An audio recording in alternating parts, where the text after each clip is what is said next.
Hello and welcome back to our continuing adventures on the Let's Defend platform. Today we are taking a whack at the challenge threat hunting with Splunk underneath the incident responder path. It is a medium difficulty. Hunt through Splunk logs to uncover C2 communication and attacker activities. I've done a little bit of pre-gaming by basically standing up the VM, downloading the SysMon JSON file, extract that out, and upload it in. They do provide detailed instructions at the very beginning of this. Let's see, demonstrate your Splunk threat hunting skills and uncover a C2 communications related incident. A security tool alerted on a suspicious file with an anomalous extension. Hunt through the Splunk logs to uncover C2 communication and attacker activities. So we get a fairly significant hint here. There was some sort of detection, and we're looking for something with an odd extension. And so if we go down and break through everything here, let's go to the questions that we need to answer. What is the full path of the file that likely provided remote access? When was this file created on disk? What URL was the file downloaded from? What is the IP and port used in C2 communications format? The Trojan executed CMD and started a command prompt session. When did this occur? What is the second command executed by the attacker using the CMD session?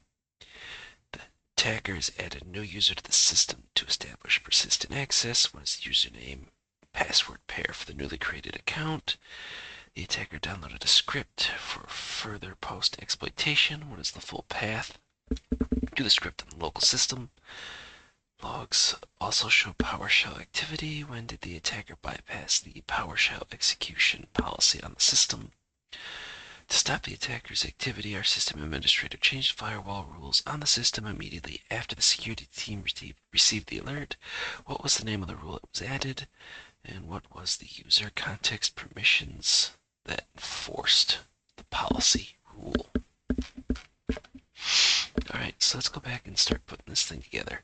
What I would highly recommend is, obviously, because these is going to all be SysMon event logs, you should hopefully be well versed or have a reference, which I'll include in the video description, of the various event IDs as related to SysMon. Like event ID 1 is process creation. Event ID 3 is network connections. Process termination is event ID 5, image loaded event ID 7, and so on, and so on, and so on.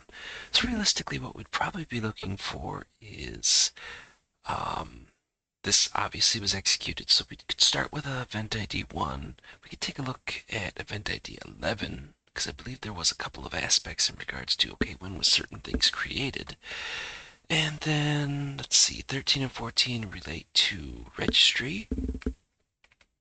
And I would just leave this up because I'll be referred to it myself, because SysMon, great if you don't have something like Sentinel-1 or CrowdStrike. So if you've still got some generic AV without the EDR component, then SysMon can give you a heads up. So what I've done is this basically imports it to the current time. Once you go through the steps to import the data, source is sysmon.json, and I have filtered this to event.system.eventID equals 1. So in other words, we're looking for process execution. And initially, the data you will end up with 5,009, I believe, data points or events. Limiting it just to event ID 1 gives us 48.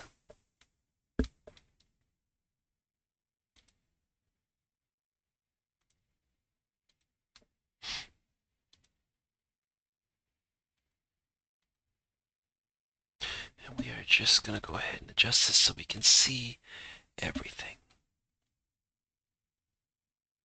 So let's see, this is MMC kicking off. We are likely going to want to work at the bottom up.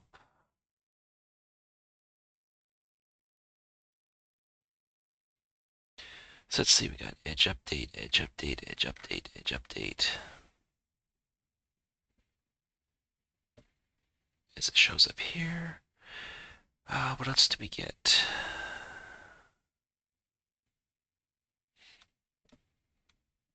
SVC host, run 32.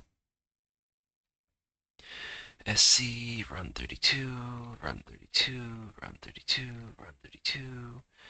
SVC host. We got a temp that's kicking off. DISM host. Edge. Edge. OneDrive. OneDrive. SVC host. SVC host. Hello.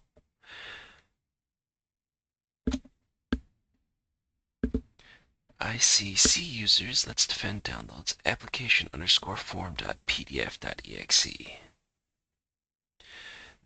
That looks like a anomalous extension to me. Basically try to do the double up. So let's see if we're on the ball. We are on the money. So now what we can do is let's change, because okay, we need to know when this was created. So we're going to change over to, again, event ID 11 for file create. And we are going to do application underscore form.pdf.exe, because that's really what I want to know about. We should have one event. We do.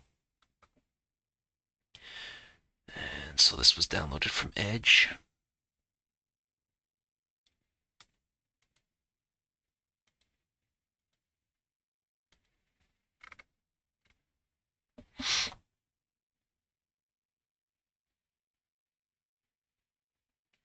And what do they want?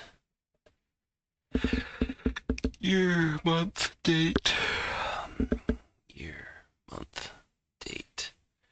So can we just take the UTC time of 2024-06-06, 9/24/18? Do they want to the, what is it, microsecond, nanosecond? No. Correct. Hooray. Okay, now we need to figure out, where was this downloaded from?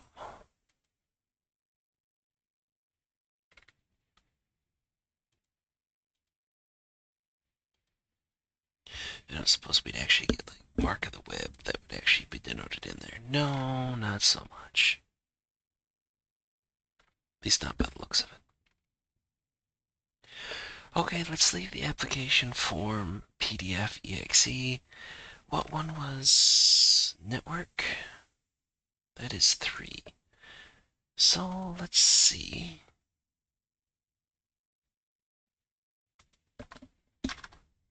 Can we just do event ID 3 and leave it to, look, that we can. Application underscore form.pdf.exe. And so what do we actually get for info? This was pulled down from, I'm assuming it's going to be the host IP or source.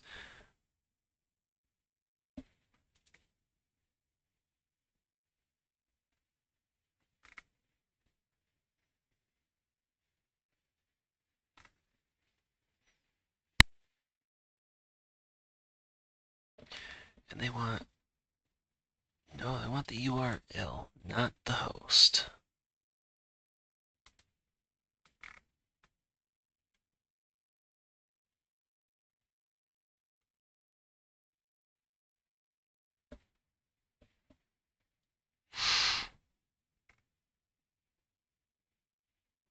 Destination port 30, source port.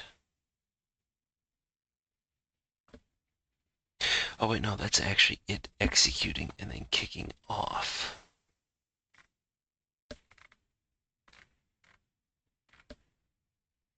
don't we have one for DNS event? There we go, 22.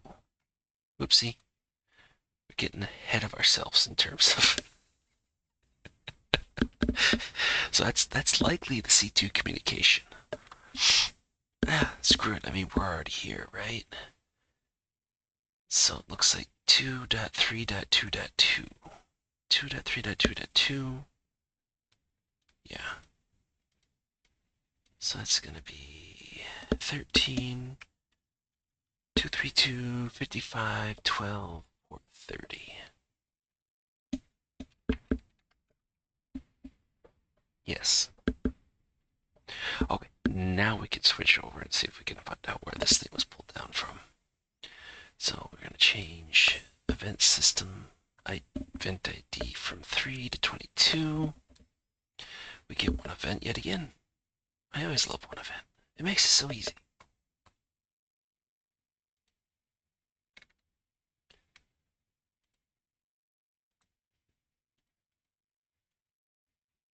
Let's expand everything out and take a look. Oh, apparently this is desktop-nd6fh5 delta.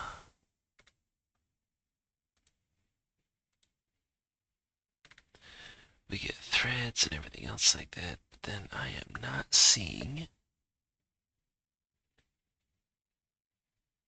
what we potentially need.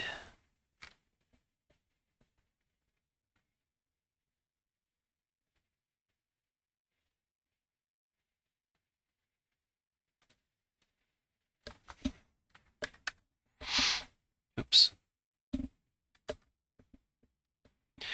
Okay, so there's not a whole heck of a lot that's actually being requested, apparently.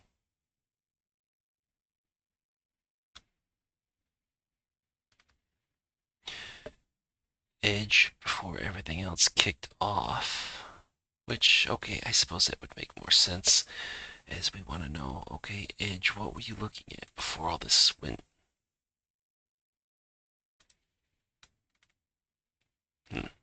Well, that's less than helpful.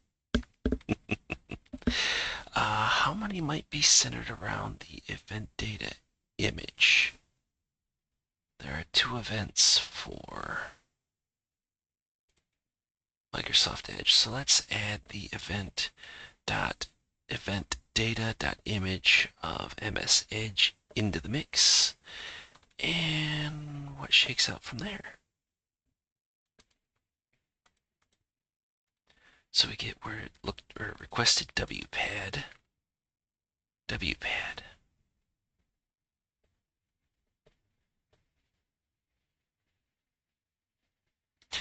Well, okay then.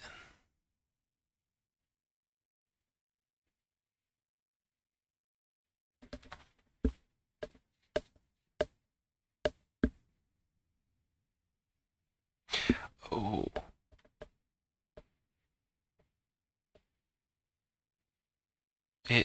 Okay, so it's not going to be DNS, it's going to be an actual IP address.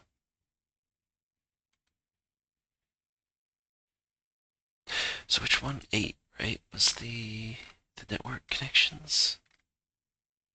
No, that's create remote thread. 3. So what if we stick the same aspect? We stick with event ID 3, we stick with Microsoft Edge, and now share with me. We got 18 portions.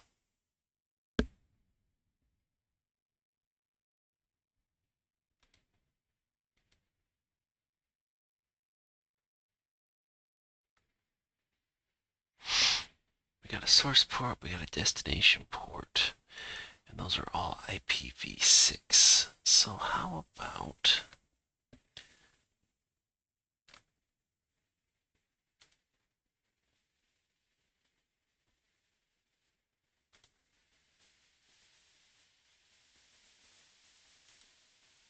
got no host name. So we have either a 172.17.79, 128, or 224.00251.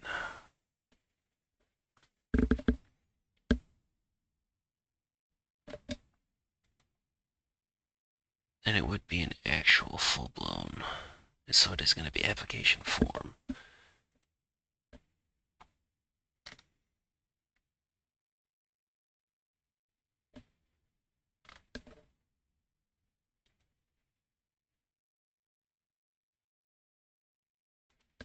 So let's try to clean this up a little bit more. We'll add event.eventData.destination IP is IPv6 equals false, and that gives us 13 events to take a look at. And unfortunately, they are all dumped on top of each other.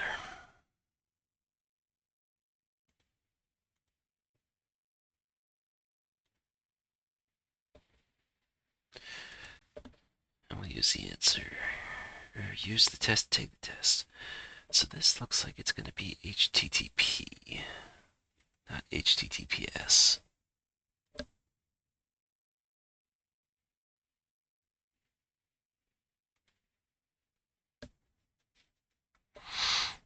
And it looks like it should be 2322.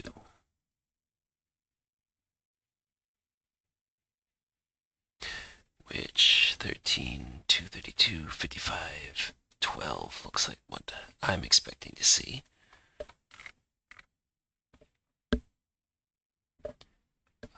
And then let me guess, 8080. That seems to be about it.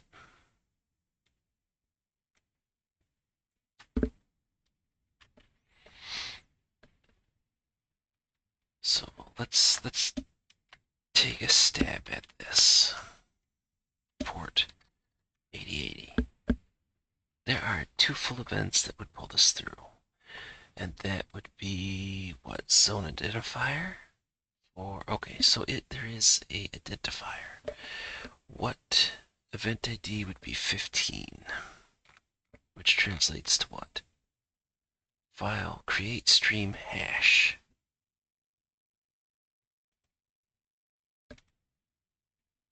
Okay, I don't think I've ever used that particular aspect to do it, but we'd sit there and take a look at it, and what we get is, yeah, zone transfer, zone ID equals 3, refer URL, http://13.232.55.12:8080. And then we get host URL, which basically spells it out all right there. So this is a very nice refresher in terms of SysMon event codes. So we take the HTTP ://13.232.55.12 port 8080 application underscore form.pdf.exe, and bing bang boom, we got the answer. Now we move on to the next aspect. Trojan executed CMD and started a command prompt session. When, oh when, did this occur?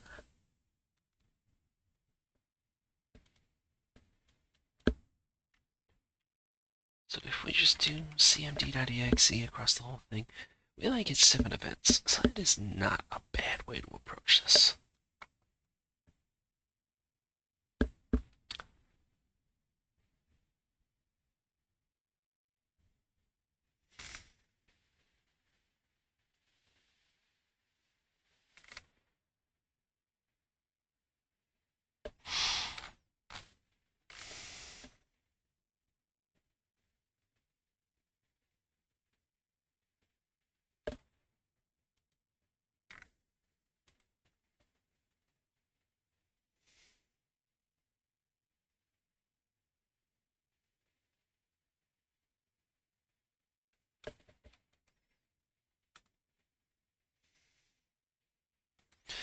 Alright, so we want to know when this actually kicked off. Alright, so event data UTC time 66928 55,862, and then at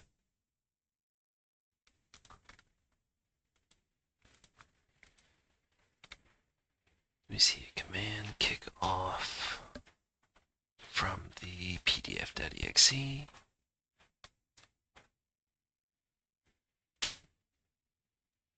24, 06, 06, 9, 28, 55.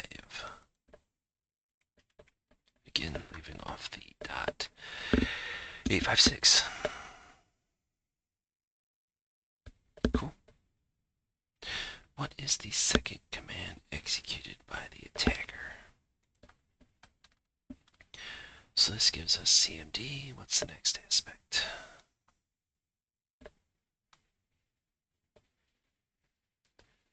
.862.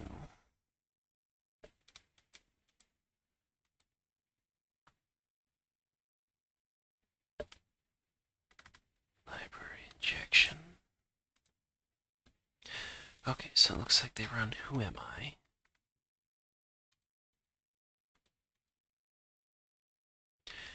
And then task list.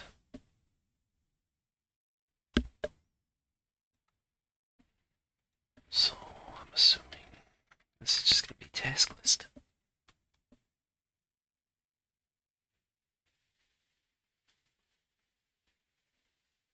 Maybe.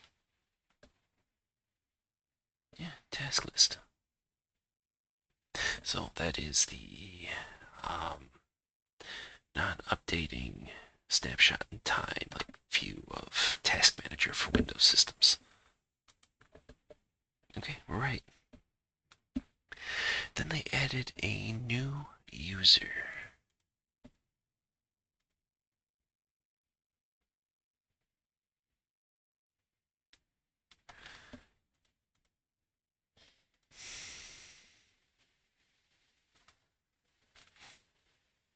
And they're doing PowerShell. So new users on Windows systems are typically called via net.exe. It's usually like what, net space user? For events. I can get behind that. That makes it incredibly easy. Oh, look at that, the first one. Again, looks like it's being called from Let's Defend Downloads current directory. So they are adding net user jump admin with a weird looking password and then add. And it looks like this is just going to propagate through.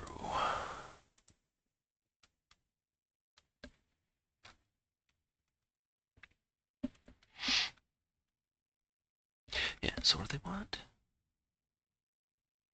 Oh, they want username and password. Okay. I suppose. So then we're just going to grab everything in between the user and add. How do they want this? They want it divided with a colon and as opposed to a space.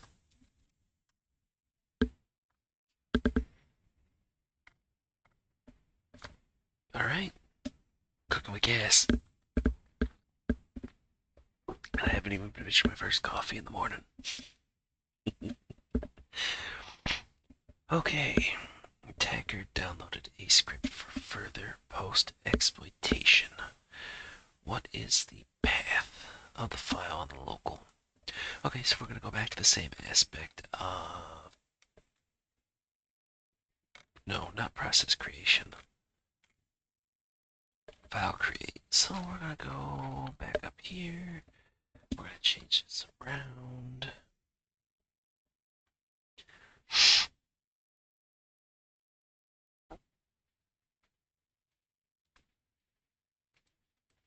We're just going to take 1 and we're going to change it to 11 for file creation. Right? Yeah, event ID file. Oh, yeah, we got to take out the net.exe.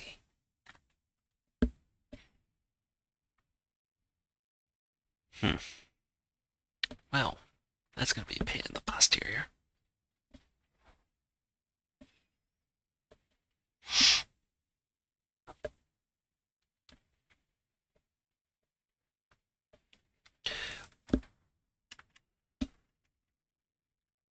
Oops. So let's try this. Let's start with the command prompt. Nothing was created from there. And what we saw was PowerShell being called. PowerShell responsible for something? Yes, it was. Again, work our way all down to the bottom. What did PowerShell create?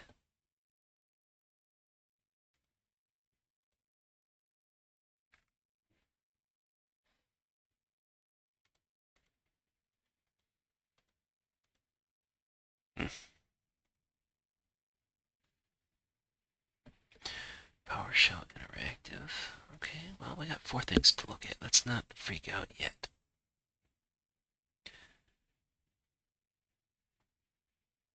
We got a PS1, so it's still 2 more to look at. 3rd time's the charm, apparently. So what we can see is PowerShell.exe making a C Windows temp tmp.ps1. So it created a tmp.powershell script in C Windows temp. And it looks like it matches the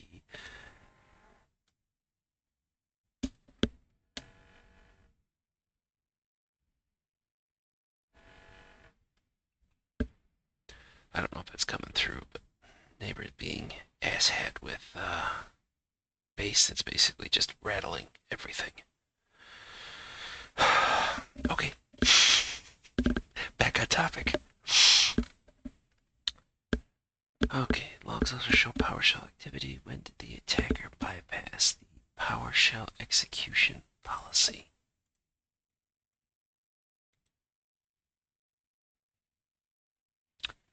So I'm assuming that's going to be, unless this is specifically called out. Okay, so it doesn't look like there is a PowerShell portion in here. Okay, it's fine.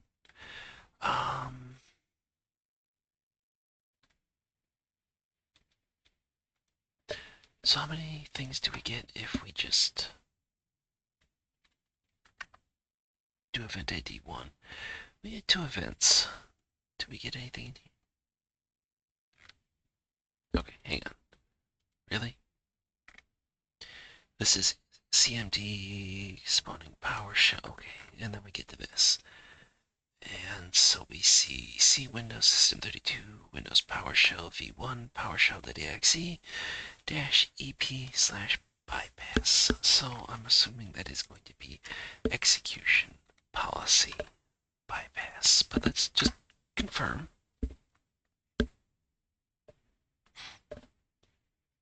Yeah, that's it. And then we need to know what now? The time and date that this occurred. Always the time and date. Again, the same portion. 2024 6/6 9/42/08. Again, leaving off the .639. Assuming I'm not getting ahead of myself. I am not. Okay.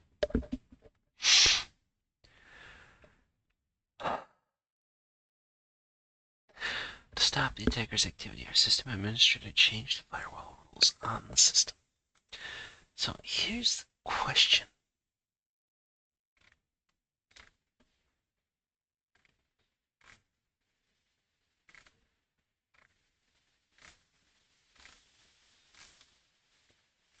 I don't see it. So let's do this. We're just going to go back to source equals SysMon.json, and we're just going to put in firewall policy, or firewall. Really? Nothing. Okay, how about firewall policy? We have 71 events.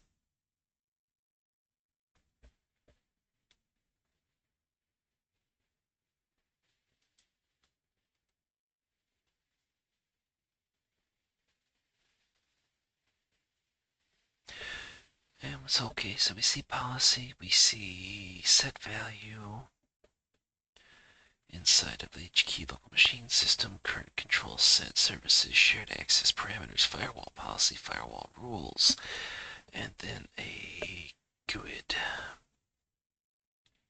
Or is it a security ID?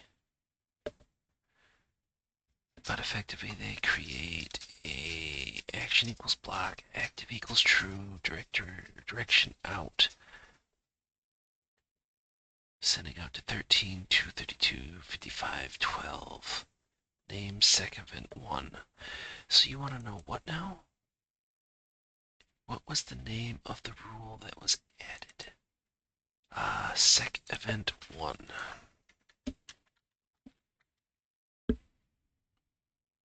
What was the user context permissions that enforced this policy rule? And that's down at the bottom for, okay, so user equals nt space authority slash local space service.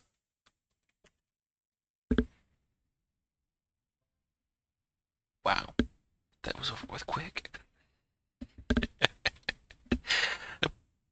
But I like it. Didn't need to use any hints.